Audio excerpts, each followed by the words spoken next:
అలాగే మెంబర్స్ గా ఐశెట్టి కిషోర్, కిరణ్, ఆనంద్ బాబు, మంజునాథ్ మనకు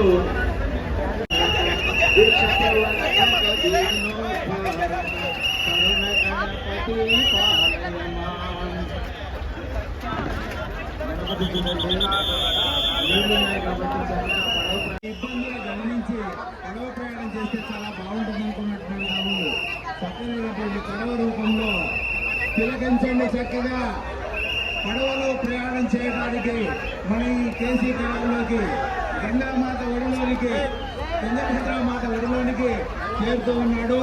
చక్కనైనటువంటి దృశ్యం. ఈ మధ్య కాలంలో మనకి శ్రావణమాసం అంతా కూడా కుంభవృష్టి ప్రాజెక్టులన్నీ కూడా నిండిపోవడం, రోడ్లన్నీ కూడా జలమయం కావడంతో మామూలు వాహనంలో వస్తే చేరుకోలేమనేటువంటి ఉద్దేశంతో చూడండి చక్కగా పడవలు వేసుకొని వచ్చారు. ఈ మధ్య కాలంలో మనం చూసే ఉంటాం, గుంటలు పడ్డటువంటి రోడ్లు ఉండటం వల్ల సాధారణమైన వాహనాలు రాకపోవడంతో పడవలు వస్తున్నారు. వాటిని నియంత్రించడానికి పోలీసులు ఉన్నారట. ఎక్కువ మంది ఆ వాహనాల్లోకి ఎక్కడండి మునిగిపోతాయని చెప్పేసి వాళ్ళు నిర్దేశిస్తూ ఉన్నారు. అలా ఇక్కడ కూడా చూడండి చక్కనైనటువంటి పడవలో